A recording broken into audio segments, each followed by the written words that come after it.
बिस्मिल्लाहिर्रहमानिर्रहीम। या अय्युहल्लज़ीना आमनू ला तत्तखिज़ुल काफ़िरीना औलिया'a मिन दूनिल मु'मिनीन अतुरीदूना अन तजअलू लिल्लाहि अलैकुम सुल्तानन मुबीना इन्नल मुनाफ़िक़ीना फ़िद-दरकिल अस्फ़लि मिनन नार वलन तजिद लहुम नसीरा। सुबहानाल्लाह। আল্লাহ তাআলা বলেন, হে মুমিনগণ, তোমরা কাফেরদেরকে মুমিনদের ছাড়া, মুমিনদেরকে বাদ দিয়ে কাফেরদেরকে বন্ধু বানাবে না। তোমরা কি চাও তোমরা তোমাদের বিরুদ্ধে আল্লাহর জন্য স্পষ্ট প্রমাণ সাব্যস্ত করতে? নিশ্চয়ই মুনাফিকরা জাহান্নামের অতল গভীরে অবস্থান করবে, আর আপনি তাদের জন্য কখনো কোনো সাহায্যকারী পাবেন না। এই আয়াতগুলোর মধ্যে মুনাফিকদের বিবরণ, এগুলো নিয়ে প্রায় 1.5 পৃষ্ঠা যাবৎ আলোচনা হচ্ছে। তো আল্লাহ তাআলা এই আয়াতের মধ্যে মুনাফিকদের আরেকটা গুণের বর্ণনা করতেছেন। সেটা হলো, মুনাফিকরা কাফেরদেরকে বন্ধু মনে করে, তাদের সাথে বন্ধুত্ব করে। কোরআনের আরেক জায়গায় আছে, ওয়াইদা কিলা লাহুম আমিনু কামা আমানান নাস ক্বালু আনুমিনু কামা আমানাস সুফাহা।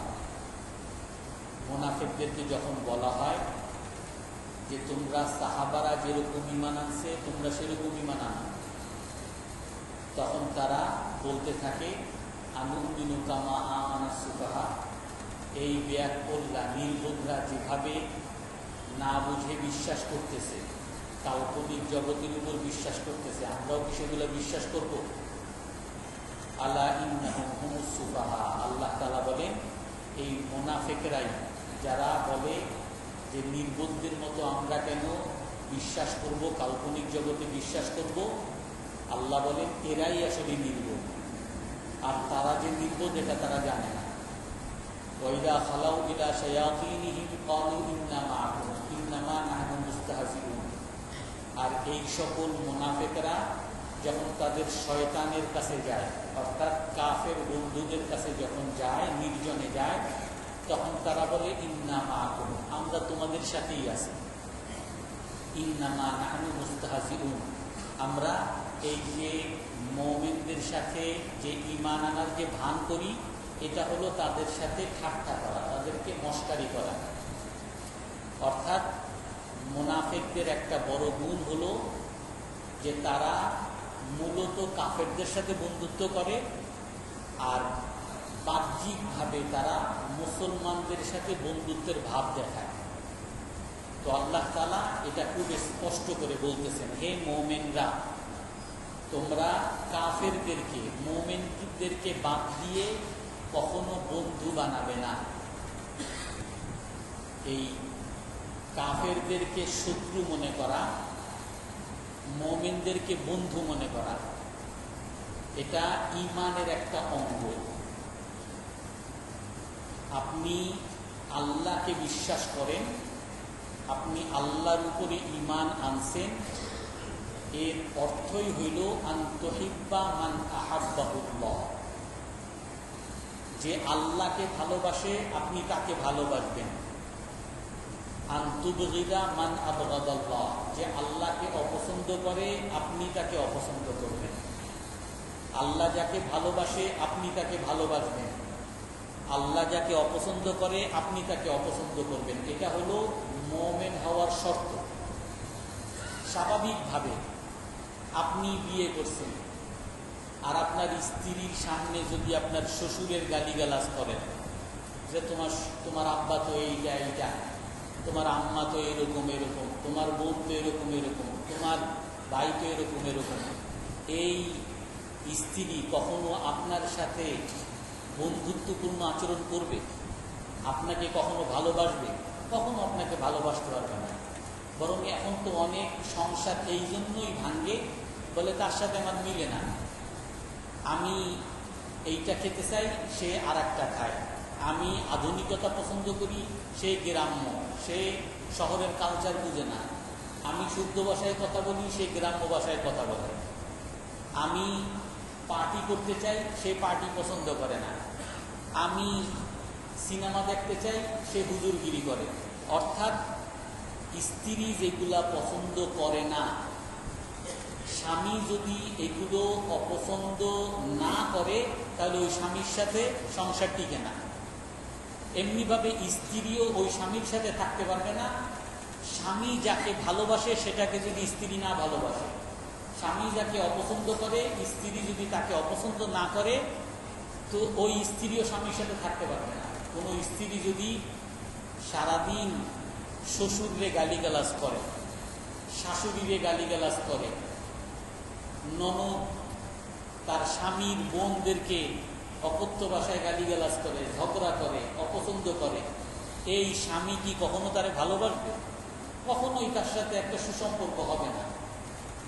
স্বামী তখনই তাকে পছন্দ করবে যখন সে স্বামীর পছন্দগুলোকে পছন্দ করে, স্বামীর অপছন্দগুলোকে অপছন্দ করে। স্বামী অপছন্দ করে যে তুমি তোমার স্বাস্থ্য ভাইয়ের সাথে দেখা দিবা না, তোমার স্বাস্থ্য ভাইয়ের সাথে তুমি যে ফোনে কথা বলো, এটা আমার ভালো লাগে না।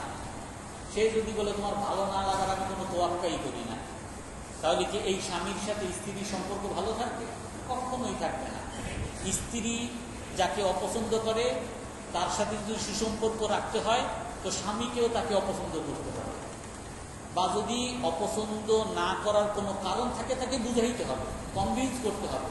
কিন্তু সে যাকে ভালোবাসে, স্বামী যদি তাকে ভালো না বাসে, সে যাকে অপছন্দ করে, স্বামী যদি তাকে অপছন্দ না করে, এমনিভাবে উল্টা, স্বামী যাকে ভালোবাসে, বাবা মাকে ভালোবাসে, স্ত্রী যদি বাবা মাকে ভালো না বাসে, স্বামী যাদেরকে অপছন্দ করে, স্ত্রী যদি তাদেরকে অপছন্দ না করে, কখনোই এখানে সুসম্পর্ক হবে না। এটা স্বাভাবিক।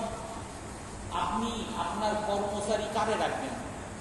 যে আপনার বেতন খায় আর পাশের দোকানের লাভের যে চিন্তা করে, তারে কি আপনি কখনো কর্মচারী রাখবেন? আপনি তো তারই কর্মচারী রাখবেন যে আপনার স্বার্থ দেখে। আপনি কারে ড্রাইভার রাখবেন যে আরেকজনের গাড়ি চালায় দেয়, আর আপনার যখন দরকার হয় তখন বলে যে আমি অসুস্থ, আমার সময় নেই। এই ড্রাইভার কি আপনি কখনো রাখবেন? কখনোই রাখবেন না। অর্থাৎ আপনি যা পছন্দ করেন তাকে তাই পছন্দ করতে হবে, আপনি যা অপছন্দ করেন তাকে তাই অপছন্দ করতে হবে। এই স্বাভাবিক জিনিস যদি আমরা সর্বক্ষেত্রে বাস্তবায়ন প্রয়োগ করতে পারি, আল্লাহর ক্ষেত্রে কেন প্রয়োগ হবে না? আপনি কেন এটা বুঝেন না যে আল্লাহ যাকে পছন্দ করে না তাকে আপনাকেও অপছন্দ করতে হবে? মান আহাব্বা লিল্লাহ ওয়া আবগাদা লিল্লাহ ওয়া মানাআ লিল্লাহ ওয়া আ'তা লিল্লাহ ফাকাদ ইসতাকমালা ঈমান। রাসূল সহিহ হাদিসের মধ্যে বলেন যে যে ব্যক্তি আল্লাহর জন্য ভালোবাসে, আল্লাহর জন্য ঘৃণা করে, আল্লাহর জন্য দেয়, আল্লাহর জন্য বিরত রাখে, দেয় না, তার ঈমান পরিপূর্ণ হইল। আপনি কনসার্ট হবে, গানের কনসার্ট হবে, এখানে আপনি দান করতেছেন, আল্লাহ এই দানকে অপছন্দ করে, আপনি তারপরও দিতেছেন, তাহলে কি আল্লাহ আপনাকে পছন্দ করবে? আপনি কি আল্লাহর উপরে কখনো ভালো মুমিন হতে পারবেন? হতে পারবেন না, এটাই স্বাভাবিক কথা। তো আপনি যদি মুমিন হতে চান, আপনাকে আল্লাহ যাদেরকে ভালোবাসেন তাদেরকে ভালোবাসতে হবে, আল্লাহ যাদেরকে ঘৃণা করেন তাদেরকে আপনার ঘৃণা করতে হবে। আল্লাহ বলেন লা তাত্তাখিযু আদুওয়ি ওয়া আদুওয়াকুম আউলিয়া। আল্লাহ বলেন যে হে মুমিনরা, তোমরা আমার শত্রু তোমাদের শত্রুকে কখনো বন্ধু বানাবা না। আল্লাহ বলেন আমার শত্রু এবং আমার যে শত্রু তোমারও শত্রু। তারা কারা? কাফের। আল্লাহ বলেন কাফের তোমারও শত্রু আমারও শত্রু। আমরা মনে করি যে কাফেররা, আমি যদি তাদের দেশে গিয়ে তাদের মতো পোশাক পরি, তাদের মতো চেহারা সুরত ধরি, তাদের মতো মডার্ন হই, তাদের ইউনিভার্সিটি থেকে যদি আমি পিএইচডি করি, তাহলে ওনারা মনে হয় আমাকে খুব পছন্দ করে। ওনারা মনে হয় আমার খুব একেবারে ওনাদের আপন মনে করে নিবে। আল্লাহ বলেন ওয়ালান তারদা আনকুম হাত্তা তাত্তাবিআ মিল্লাতাহুম, যে এই কাফেররা কখনোই আপনারে পছন্দ করবে না। আপনি যতই ওই কাফেরদের বেশভূষা আর যাই ধরেন, আপনার নামটা মোহাম্মদ আব্দুল হক, সাথে সাথে আপনি দ্বিতীয় শ্রেণীর নাগরিক, সাথে সাথে আপনি নাগরিকত্ব পাবেন না। আর আপনার মোহাম্মদের পরিবর্তে মাইকেল, আপনি শুধু মুসলমান। তারা খুব মানবাধিকারের কথা বলে, অথচ ওই সমস্ত কাফের মুশরিকদের দেশে ইসলামোফোবিয়া একটা একেবারে খুব স্বীকৃত বিষয় তাদের কাছে, যে ইসলাম মানি তারা অপছন্দ করবে, মুসলমান মানি হলো তাদের শত্রু। এই জন্য ইসলামী পোশাক যদি কাউকে দেখে, কাউরে যদি দেখে পাঞ্জাবি পরছে, কেউ যদি দেখছে দাড়ি রাখছে, কেউ যদি দেখছে টুপি পরছে, অনেক দেশ এমন এখন আপনার ভিসাই দিবে না। এমনকি মুসলিম নামধারী অনেক দেশ আছে ভিসা দেয় না দাড়ি দেখে। আমার পরিচিতই কয়েকজন বলে যে একজন গেছে এক দেশে, নাম আর নাই বলি, মুসলিম একটা দেশ গেছে, যে আমার ভিসা দেয় নেই। উনি আরেকজন বলে যে ভিসা তো এরকম দেয় না, আপনার ইসে যাইতে হবে এজেন্সিতে, আর ভিসা এজেন্সিতে আপনার দাড়ি টাড়ি সব কেটে আপনার ছবি একেবারে মডার্ন বানাবে, তারপর আপনার দাড়ি, তারপর আপনাকে ভিসা দিবে। একেবারে তারা শর্ত করে নিছে। ওই সব দেশগুলোতে যদি কাউকে বোরকা পড়ুয়া দেখে, তার উপর আক্রমণ করে। অনেক মহিলাদেরকে শুধু বোরকা পরার অপরাধে আক্রমণ করছে। আমাদের পার্শ্ববর্তী দেশে শুধু বোরকা পরার কারণে স্কুলে ঢুকতে দেয় না, স্কুল থেকে বের করে দিয়েছে। আমাদের দেশেও তো এরকম বহুত নামধারী মুসলমান আছে, বোরকা পরলেই তাদের চুলকানি শুরু হয়। অথচ তারাই বলে যে পোশাক এটা হলো সবার ব্যক্তি স্বাধীনতা, যে যেরকম পোশাক চায় সে সেরকম করবে। কেউ যদি হাফ প্যান্ট আর বিকিনি পরে, তারপরও কেউ কিছু বলতে পারবে না, এটা তার ব্যক্তি স্বাধীনতা। কিন্তু বোরকা পরতে গেলে তখন এইখানে জঙ্গি, বোরকা পরতে গেলে তখন ডেকোরামের মধ্যে পড়ে না, ইউনিভার্সিটির কালচারের মধ্যে পড়ে না, হ্যান করে না, প্যান করে না, কত কিছু। আপনারা দেখছেন ওই যে একটা নরসিংদীর এক কাণ্ডে একজনে এক মেয়ে ছোট পোশাক পরছে, যেটা সেখানকার কালচার, সেখানকার সংস্কৃতির সাথে যায় না, বরং এই পোশাকের কারণে বিভিন্ন খারাপ মানুষ তার দিকে কুদৃষ্টি দিচ্ছিল। ওই সময় একজন ভদ্র মহিলা, বয়স্ক মহিলা, তাকে তার আপন মনে করে তাকে একটু শুধু পরামর্শ দিছে, তুমি একটু ঢেকে নাও, তোমার ওড়না দিয়ে একটু ঢেকে নাও। কেন বলছে? এই জন্য ওই মহিলা এখনো জেলখানায় আছে। কেন শুধু এতটুকু বলছে, তুমি এই পোশাকটা একটু ঢেকে নাও, এর অপরাধে এখনো জেলখানায় আছে। অর্থাৎ আমরা ইসলামকে বলি আমরা মুমিন, কিন্তু মুসলমানদেরকে ভালোবাসা, আল্লাহর আদেশকে ভালোবাসা, আল্লাহর বন্ধুদেরকে ভালোবাসা, আল্লাহর শত্রুদেরকে শত্রু মনে করা, আল্লাহ যেগুলোকে ঘৃণা করে সেগুলোকে ঘৃণা করা, এটা যতক্ষণ পর্যন্ত হবে না ততক্ষণ পর্যন্ত আমি মুমিন না।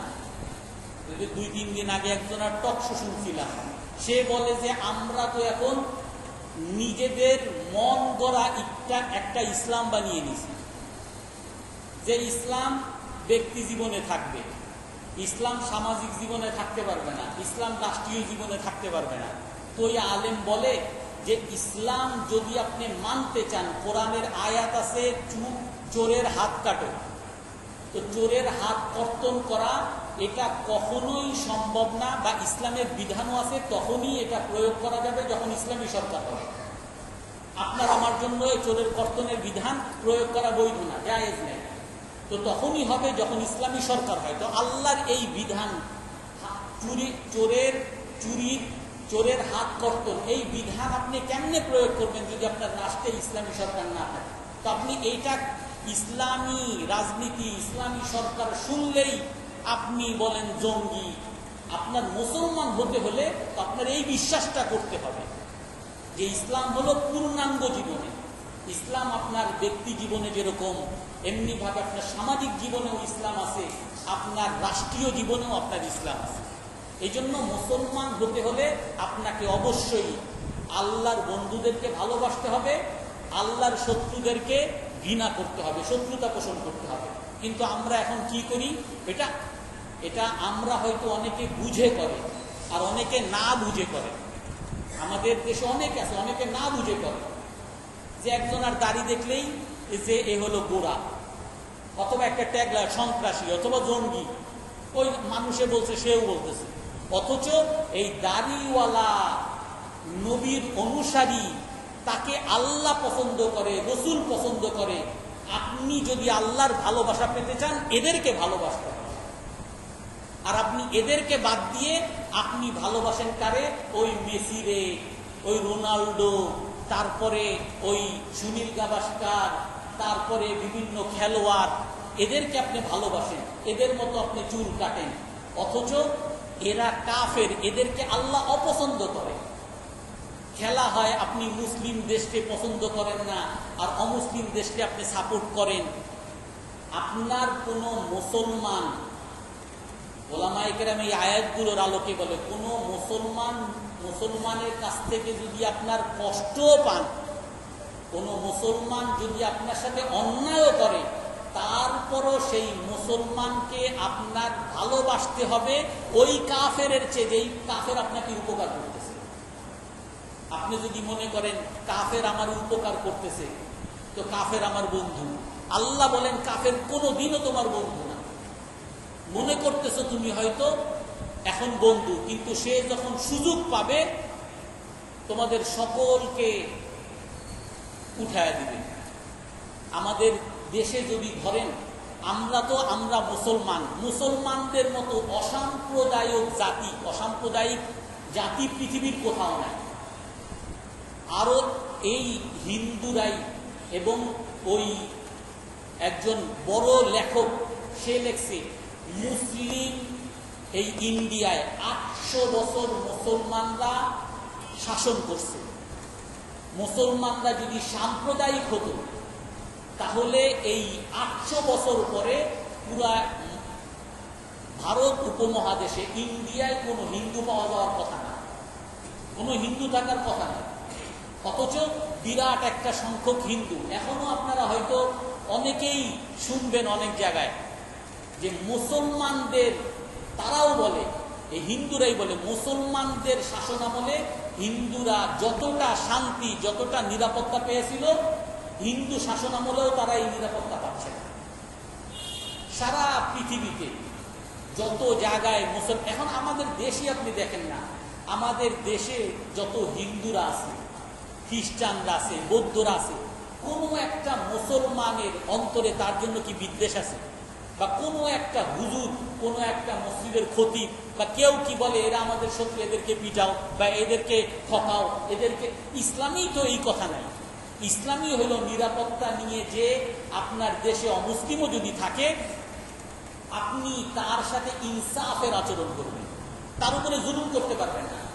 রাসূল হাদিসে বলেন, মান আযা যিম্মিয়ান ফাআনা খাসমুহু, যে কোনো নিরাপত্তা নেওয়া অমুসলিমকে কষ্ট দিবে, কষ্ট শুধু যে কষ্ট দিবে, আল্লাহর রাসূল বলেন আমি তার বিরুদ্ধে বাদী হব, এবং আমি যার বাদী আমি তাকে পরাজিত করব, জাহান্নামে নিয়ে যাব। স্বয়ং আল্লাহর রাসূল, যদি আমি একজন হিন্দুকে কষ্ট দেই অযথা, তাহলে স্বয়ং আল্লাহর রাসূল আমার বিরুদ্ধে দাঁড়াবে।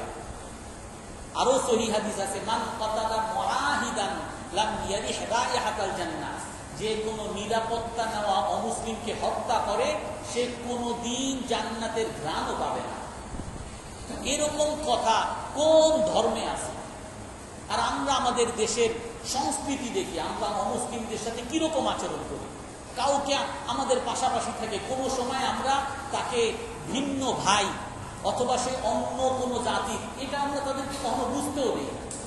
কিন্তু এই যাদেরকে আমরা অনেক সময় ভাই মনে করার পরে, তাদেরকে যখন বেশি বন্ধু মনে করা শুরু করি, তাদেরকে যখন মুসলমান বাদ দিয়ে তাদেরকে যখন আত্মার কলিজার বন্ধু মনে করা শুরু করি, এরাই এক সময় যদি সুযোগ পায়, ওই যেটা আপনারা শুনছেন, এরাই ওই এর কাছে গিয়ে, ডোনাল্ড ট্রাম্পের কাছে গিয়ে বদনাম করে বাংলাদেশের সবাই আমাদেরকে জ্বালিয়ে পুড়ে নির্যাতন করে দিছে, আমাদের ঘর বাড়ি সব জ্বালিয়ে দিছে, সব জায়গায় গিয়ে গিয়ে এই বদনাম করে। অথচ কোথায় মুসলমানরা অমুসলিমদের উপরে ঘরবাড়ি জ্বালিয়ে দেয়? হ্যাঁ, রাজনৈতিক কারণে, বা যে আসলে খারাপ মানুষেরটা দখল করতে চায়, হয়তো বা 2-1 জায়গায় দখল করে, না মুসলমানদেরটাও দখল করে। চাঁদাবাজরা মুসলমানদের কাছ থেকেও চাঁদা নেয়, দখলবাজরা মুসলমানদের কাছ থেকেও দখল নেয়। কিন্তু অমুসলিম হিসাবে যে কোনো মুসলমান তাদের উপরে নির্যাতন করে বা খারাপ দৃষ্টিতে দেখে, কোথাও নাই আমাদের দেশে, বা মুসলিম কোনো দেশেই নেই। এমনকি আপনি সৌদি আরব যাবেন, আরব আমিরাতে যাবেন, সেই সব দেশে হিন্দুদেরকে বরং আরো বেশি সুবিধা দেয়। যারা অমুসলিম জাতি সংখ্যালঘু, এই জন্য তাদেরকে একটু সুবিধা দেয়, যাতে তারা নিজেদেরকে পরপর মনে না করে, আপন মনে করে, তাদের সাথে ভালো ব্যবহার করে, কোন সময় তারা মুসলমান হয় কিনা। আল্লাহ তাআলা বলেন, লা তাত্তাখিযুল কাফিরিনা আউলিয়া, কাফেরদেরকে তোমরা বন্ধু মনে করতে পারবে না। এখানে আরেকটা বড় জিনিস, এখানে আল্লাহ বলছেন, যদিও মুনাফিকদের আলোচনা, কিন্তু মুমিনদেরকে সম্বোধন করছে। মুমিনদেরকে কেন সম্বোধন করছে? কারণ এক হলো আপনার একটা হলো বন্ধু মনে করা, আর একটা হলো আপনি ওই কাফেরদের যে আচার আচরণ, পোশাক আশাক, চলাফেরা, এগুলোকে মুসলমানদের চেয়ে বেশি ভালোবাসা। আমাদের মধ্যে এখন যদি খুঁজি, ওই কাফেরদের কাছে আমরা জানি অন্যায়, এটা কাফেরদের গান বাজনা, সিনেমা, নাটক, এগুলো সব কাফেরদের প্রোডাক্ট। এগুলো কি আমরা পছন্দ করি? যারা ওই গান বাজনা পছন্দ করে না, মোল্লা, এদেরকে আমরা মৌলবাদী মনে করি, অপছন্দ করি। কাফেররা যেই সমস্ত পোশাক পরে, যেই সমস্ত উলঙ্গপনা করে, যেই সমস্ত বেহায়াপনা করে, বেলাল্লাপনা করে, অশ্লীলতা, অসভ্যতা, তারা যেগুলো আমাদের দেশে মুসলিম সমাজে ছড়িয়ে দেয়, আমরা তাদেরকে আইডিয়াল, তাদেরকে আমরা আদর্শ মানতেছি, যে অমুক নায়কে এই পোশাক পরছে, অমুক নায়িকা আনারকলি পরছে, অমুক নায়িকা এই জামা পরছে, তাকে আমরা অনুসরণ করতেছি। আর মুসলমান বোরকা, এ হলে গিয়া ব্যাকডেটেড, অশিক্ষিত, মূর্খ, জঙ্গি, সন্ত্রাসী। অর্থাৎ আমরা কাফেরদের আচার আচরণগুলোকে, কথাবার্তাকে, তাদের সংস্কৃতিকে আমরা মুসলমানদেরকে বাদ দিয়ে আমরা পছন্দ করতেছি, যে এরকম পছন্দ করবে। আল্লাহ বলেন, তোমরাও পরিপূর্ণ মুমিন না। আরো ভয়ঙ্কর, আমরা আমাদের মধ্যে অনেক সময় অনেক দিনদার মানুষকে আমি দেখছি, একজন তাবলিগওয়ালা, বড় পুরান তাবলিগি, সে তার ছেলেরে মাদ্রাসায় পড়াইছে। ছেলে মাদ্রাসায় পড়ছে, মাদ্রাসায় পড়লে তো একটু বেতন কমই থাকে। ওই সময় ছেলেরে মাদ্রাসায়ও কিন্তু ব্রেনি, কিন্তু মাদ্রাসায় পড়ার কারণে তো হয়তো তার ইনকাম কম, তো তারই আর এক ভাই হয়তো বা জেনারেল কোনো কিছু করছে, অন্যায় অবৈধ অনেক টাকাই সে ইনকাম করে, বড় লোক হয়েছে, গাড়ি আছে। এখন তারে ওই বাবা, যে তাবলিগওয়ালা বাবা, সে তারে যে সম্মান করে, নিজের ছেলেরে তার গোলাম বানিয়ে ফেলছে, যে ওইটা করো, ওইটা করো, বড় অফিসার আসছে, বড় অফিসার আসছে। তো এইখানে আপনি এই যারা পাপী, তাদেরকে সম্মান করার দ্বারা আপনি তাদের প্রতি ভালোবাসা দেখাইতেছেন, আর যারা ভালো মানুষ, নেককার মানুষ, তাদের প্রতি আপনি অসম্মান দেখাইতেছেন। আপনি এর দ্বারাও ওই পাপীদেরকে নেককার মানুষের চেয়ে বেশি অগ্রাধিকার দিচ্ছেন। এমনকি হাদিসে এরকম আছে, ইন্নাল্লাহা ইয়াবগাদ ইযা মুদিহাল ফাসিক, আল্লাহ তাআলা রাগ হন, আল্লাহ তাআলা ঘৃণা করেন, রাগ হন যখন কোনো পাপীর প্রশংসা করা হয়। যখন কোনো পাপীর প্রশংসা করা হয়, আমি জানি সে একটা সাদাবাজ, সে একটা দখলবাজ, হয়তোবা সে কোনো একটা পজিশনে আসছে, আমি একেবারে আমাদের মাননীয় অমুক তমুক এসে দাঁড়াইছে, ফুলের মতো পবিত্র, আপনাদের সামনে বক্তৃতা দিবেন, আমি তার প্রশংসা করলাম, অথচ আমি জানি সে একজন খারাপ মানুষ। আল্লাহ তাআলা তার উপরে রাগ হন। এজন্য পাপীদেরকে, আল্লাহ বিরোধীদেরকে, আল্লাহর শত্রুদেরকে, অন্যায়কারীদেরকে কখনো সম্মান করা, এটাও ইসলামের মধ্যে দুর্বলতা, ইমানের মধ্যে দুর্বলতা। আপনার ঈমান যদি পাকা পরিপূর্ণ ঈমান হয়, আপনি পাপীদেরকে কখনো সম্মান করতে পারেন না। আপনি একজন কাফেরকে কখনো মুসলমানের চেয়ে সম্মান করতে পারেন না। আপনি একজন মেয়ে, আপনার আত্মীয় হয়তো আসছে খুব উল্টা পাল্টা পোশাক করে, আপনি হ্যাঁ কেমন আছো, কি পড়ো, কোন ইউনিভার্সিটিতে পড়ো, কি কি সাবজেক্ট, তার সাথে আপনি যেরকম একেবারে খুব সম্মান দিয়ে কথা বলতেছেন, আর আরেকজন আপনারই হয়তো মেয়ে, সে মাদ্রাসায় পড়ে, বোরকা পড়ে, যার কারণে হয়তো ওরকম ভালো কোনো ইউনিভার্সিটিতে পড়ার সুযোগ পায় নাই, আপনি তারে তুচ্ছ-তাচ্ছিল্য করতেছেন। তো আপনি এখানে আপনি আল্লাহর পছন্দনীয় জিনিসকে, পছন্দনীয় ব্যক্তিকে অপছন্দ করে আল্লাহর অপছন্দনীয় ব্যক্তিকে আপনি পছন্দ করতেছেন। আপনার ঈমানের মধ্যে দুর্বলতা। এই জন্য আল্লাহ তাআলা বলেন, ইয়া আইয়ুহাল্লাযীনা আমানু লা তাত্তাখিযুল কাফিরিনা আউলিয়া মিন দুনিল মুমিনিন, হে মুমিনগণ, তোমরা কাফেরদেরকে মুমিনদের বাদ দিয়ে কখনো বন্ধু বানিও না, কখনো বন্ধু বানিও না। আল্লাহ তাআলা বিভিন্ন জায়গায় বলছেন, ওয়াইন আতাতুমুহুম ইন্নাকুম লামুশরিকুন, যদি তোমরা কাফেরদের অনুসরণ করো তাহলে তোমরা কাফেরদের মতো মুশরিক।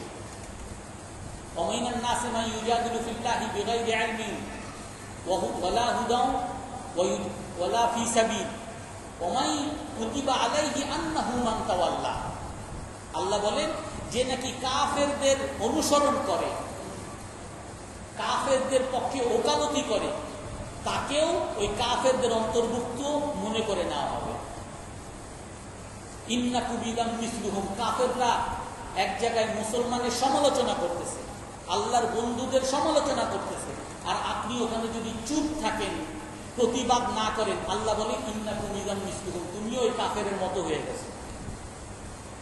যে ব্যক্তি কোনো খারাপ, হাদিসের মধ্যে আছে মান শাহিদাল মুনকার, যে কোনো একটা খারাপ কাজের মধ্যে উপস্থিত হয়েছে, আর উপস্থিত হয়েও ওই খারাপ কাজের প্রতিবাদ করছে, দেখছে একজন মানুষকে শুধু শুধু মারতেছে, আপনার সামর্থ্য অনুযায়ী আপনি প্রতিবাদ, ভাই কেন কেন শুধু শুধু কেন মারতেছে, তো আপনি যদিও সেখানে ছিলেন, আল্লাহ রসুল বলেন সে যেন ওখানে ছিল না, মানে আপনার কোনো গুনাহ হবে না। আর ওমান গাবা আনহা ওয়ালাম ইউনকির, আপনি ওইখানে ছিলেন না কিন্তু আপনি শুনছেন যে হুজুরকে তো মারছে, ঠিকই আছে, হুজুরকে আরো বেশি মারা দরকার, আরো বেশি বাইরে গেছে। তো আপনি একটা অন্যায় কাজে যদিও থাকেন নাই, কিন্তু এটাকে যদি সমর্থন করেন, তো আপনি সেই অন্যায় কাজ করার মতো গুনাহ আপনার আমলনামায় লেখা হবে। এই জন্য আল্লাহ তাআলা বলেন, আতুরিদুনা আন তাজআলু লিল্লাহি আলাইকুম সুলতানাম মুবিনা, তোমরা কি চাও তোমাদের বিরুদ্ধে আল্লাহর জন্য স্পষ্ট প্রমাণ সাব্যস্ত করে দিতে? আমরা সবাই আল্লাহর বান্দা, আমরা সবাই আল্লাহর গোলাম। আপনার যদি একটা সন্তান থাকে, সন্তান যদি সে ঠিক মতো পড়াশোনাও করে, রেজাল্টও ভালো করে, আপনার কথাও শুনে, সব কিছুই মানে, আপনি কি শুধু শুধু তারে মারবেন? আপনি কি শুধু শুধু তারে ধমকাবেন? আপনি তাকে ধমকাবেন কখন? যখন পড়াশোনা করবে না অথবা রেজাল্ট খারাপ করছে, আপনার কথা মানে নেই, তখন আপনি তাকে শাস্তি দিবেন। অর্থাৎ সে যদি তার মতো ভালো থাকে, তার যা করার সেটা যদি করে, আপনি তার জন্য নিরাপত্তা দিবেন। আমরা যদি আল্লাহকে মানি, আমার যা করা দরকার আল্লাহর গোলাম হিসাবে আমি যদি করি, তাহলে আল্লাহ আমাকে কখনো শাস্তি দিবেন না, কারণ আমার শাস্তি দেওয়ার কোনো কারণ নাই। কিন্তু আমি যদি কাফেরদের সাথে বন্ধুত্ব করি, তাহলে আমি নিজে একটা অপরাধ করে আল্লাহর কাছে প্রমাণ দিয়ে দিলাম, হে আল্লাহ, আমি তো এই কাফেরদের সাথে পাপ করছি, আপনি আমারে শাস্তি দেন। এটাই বলেন, তোমরা কি চাও আল্লাহর জন্য তোমাদের বিরুদ্ধে প্রমাণ সাব্যস্ত করতে? আল্লাহ তো সবাইকে শাস্তি দিবেন না। শাস্তি কাকে দিবেন? যে উল্টাপাল্টা করবে, যে পাপ করবে, তাকে আল্লাহ ধরবেন। ওমা আসাবাকুম মিন মুসিবাতিন ফাবিমা কাসাবাত, দুনিয়ার মধ্যে তোমাদের যত ধরনের বিপদ হয় সব তোমাদের পাপের কারণে। তো আমার যত বিপদ, আখিরাতে যত বিপদ, সব আমার পাপের কারণে। আমি যদি কোনো পাপ না করি, আল্লাহ আমাকে শাস্তি দিবেন না। আপনি একজন দোকানদার, আপনার মাপ ঠিক আছে, বাটখারা ঠিক আছে, আপনার সব কিছু ভাউচার সব ঠিক আছে, এখন যদি ভোক্তা অধিকারের লোকজন আসে, আপনার ভয়ের কিছু আছে?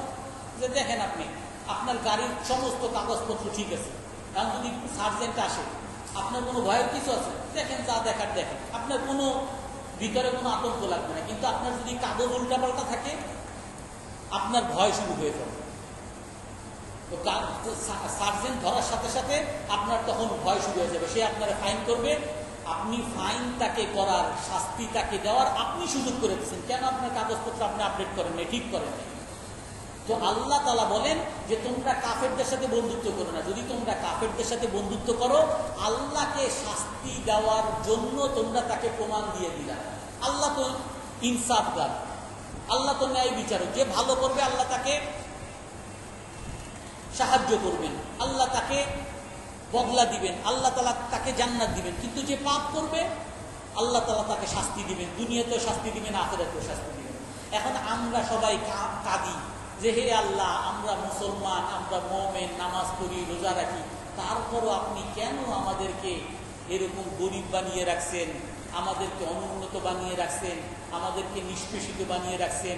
আর এই আমেরিকা, ইউরোপ, এরা কাফের, মানে না, আপনারে মানে না, আপনার রসুলকে মানে না, এদেরকে আপনি উন্নতি দিতেছেন, এদেরকে আপনি শাসন দিতেছেন, মোরলগিরি করার ক্ষমতা দিতেছেন।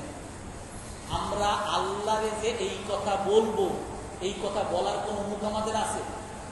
কারণ আমরাই তো আল্লাহকে আমাদেরকে শাস্তি দেওয়ার জন্য আমরা অন্যায় করে রাখছি। আমরা আল্লাহর কাছে অন্যায় করছি, যেই অন্যায়ের কারণে আমরা ওই কাফেররা আমাদের উপরে মোরলগিরি করা, এটা নির্ধারিত। আল্লাহ রসুল বলে দিয়েছেন যে তোমরা ভালো কাজের আদেশ করো, অসৎ কাজের নিষেধ করো, আর না হয় আমি তোমাদের উপরে জালিম নিয়োগ করে দিব, তোমাদের উপরে জুলুম করব। তো আমরা এই জালিমের নিয়োগ, এটা তো আমি আমার কর্মকাণ্ডের কারণে আমার উপরে আমি প্রয়োগ করে দিচ্ছি। এই জন্য আল্লাহ বলেন আতুরিদুনা আন তাজআলু লিল্লাহি আলাইকুম সুলতানান মুবিনা, তোমরা কি চাও তোমাদের বিরুদ্ধে আল্লাহকে শাস্তি দেওয়ার জন্য স্পষ্ট প্রমাণ সাব্যস্ত করতে? যে আল্লাহর তখন উপায় থাকবে না শাস্তি দেওয়া ছাড়া। আপনার ছেলে, আপনি একটা প্রতিষ্ঠানের প্রিন্সিপাল, আপনার এখানে মাদ্রাসার নিয়ম আছে, যদি কেউ কোনো শিক্ষকের সাথে বেয়াদবি করে, আমাদের এখানে আছে, কোনো শিক্ষকের সাথে বেয়াদবি করে সে বরখাস্ত। একেবারে এই সব নীতিমালার উপরে ছাত্র, অভিভাবক সবাই সিগনেচার করে। কেউ যদি 2 বিষয়ের উপরে ফেল করে, বরখাস্ত। কারণ আপনার ছেলে এখানে ভর্তি হয়েছে, আপনি প্রিন্সিপালের ছেলে ভর্তি হয়েছে। আর প্রিন্সিপাল যদি এরকম একটা, ওই প্রিন্সিপালের ছেলে যদি অন্যায় করে, সে এরকম 2 বিষয়ের উপরে ফেল করছে, অথবা কোনো শিক্ষকের সাথে বেয়াদবি করছে, এখন আপনি বাবা, প্রিন্সিপাল বাবা, কিন্তু তার উপরও আপনার এই নিয়মের কারণে আপনার ছেলেকে আপনি মাদ্রাসায় রাখতে পারবেন? তাকে বরখাস্ত করতে হবে। কিন্তু আপনি মনে মনে কি চাচ্ছেন আপনার ছেলেটাকে বরখাস্ত করতে? আপনি চাবেন না। আপনার ছেলেটাকে বরখাস্ত করে দিবেন, এখানে সবার সামনে অপমান করবেন, এটা আপনার মন থেকে কখনো চাবেন না। কিন্তু তারপরও যেহেতু আপনি নিয়ম করছেন, তো এই নিয়ম প্রয়োগ করতে হলে আপনার অপছন্দ হলেও আপনার ছেলেকে আপনি বরখাস্ত করে দিবেন। তো মুমিনরা আল্লাহ তাআলার প্রিয়, আল্লাহর পরিবার, মুমিনদের উপরে আল্লাহ তাআলা শাস্তি প্রয়োগ করতে চান না। কিন্তু আমি যদি পাপ করে আল্লাহর শাস্তির যদি যোগ্য আমার নিজেকে বানিয়ে নেই, তাহলে আল্লাহ আমাকে ভালোবাসেন, কিন্তু তারপরও আমাকে শাস্তি দিলেও আল্লাহর খারাপ লাগবে। তারপরও আল্লাহ যেহেতু ন্যায় বিচারক, আল্লাহ শাস্তি না দিয়ে কি পারবেন? আল্লাহ ন্যায় বিচারক হিসেবে তাকে শাস্তি দিতেই হবে। তো আমাদের বর্তমান অবস্থা এরকম হয়েছে, আমরা সারা পৃথিবীতে নির্যাতিত, নিপীড়িত, অনুন্নত, নিষ্পেষিত আমাদের কারণে। আমরা অর্ধেক মানতেছি আর অর্ধেক মানতেছি না। আমরা নামাজ পড়তেছি, আবার মেসি রোনালদোকে পছন্দ করতেছি, সুনীল গাভাস্কারকে ভালোবাসতেছি, তাকে আইডিয়াল শাহরুখ খান, অমুক খান, তমুক খান, তাদের মতো চুল বানাইতেছি। আমরা ওই কাফেরদের সাথে বন্ধুত্বের কারণে নিজেদের উপরে নিজেরাই শাস্তি ডেকে আনছি। এটাই আল্লাহ বলেন আতুরিদুনা আন তাজআলু লিল্লাহি আলাইকুম সুলতানান মুবিনা, তোমরা কি তোমাদের বিরুদ্ধে আল্লাহর জন্য শাস্তি দেওয়ার স্পষ্ট প্রমাণ দিতে চাও? আল্লাহ তাআলা আমাদের সকলকে এই ইসলামের মৌলিক বিষয়টাকে মানার এবং আমল করার তৌফিক দান করেন। কারো কোনো প্রশ্ন আছে?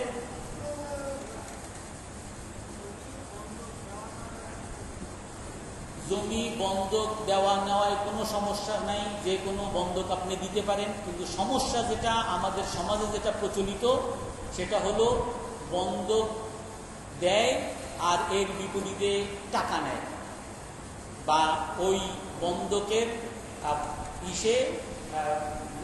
আপনি বন্ধক নিছেন, টাকা নিছেন, এক বছর পরে ওই বন্ধক ওই টাকাটা আর ফেরত পায় না, আবার বন্ধক এক বছর পরে ছুটে যায়, ওই টাকাটাও ল্যাপস হয়ে যায়। কিন্তু বন্ধক হলো ইসলামে যেটা যায়, আপনি জমি বন্ধক রাখলেন, ঠিক আছে, আপনার কাছে একটা টাকা নিছে, ওই টাকা আপনাকে আবার ফেরত দিয়ে দিতে হবে। এবং আর একটা বিষয় আছে, কোনো বন্ধকের দ্বারা যে বন্ধক রাখবে, বন্ধক নিবে, সে কোনো উপকার গ্রহণ করতে পারবে না। উপকার গ্রহণ করলে এটা সুদ হয়ে যায়।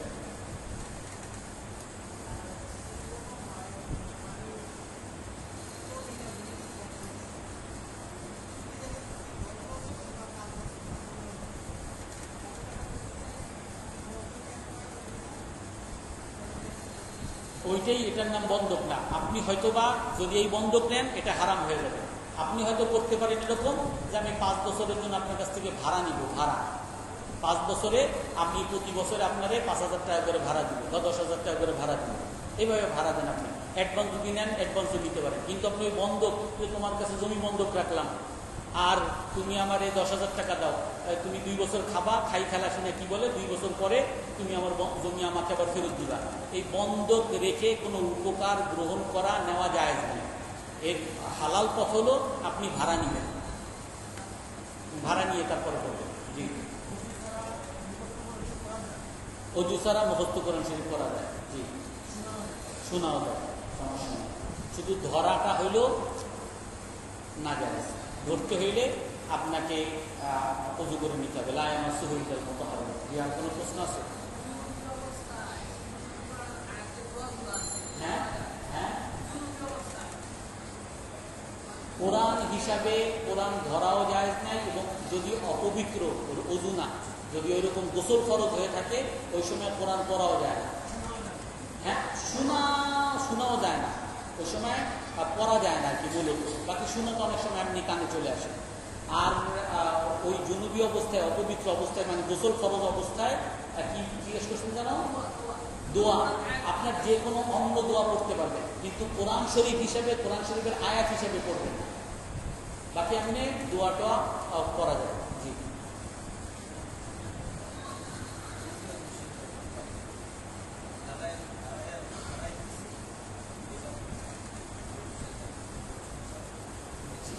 রাসূল বলছেন তোমরা দাঁড়িয়ে নামাজ পড়ো, যদি না পড়ো বসে পারো, না পড়ো শুয়ে পড়ো। আর এটা হলো না পারার উপরে।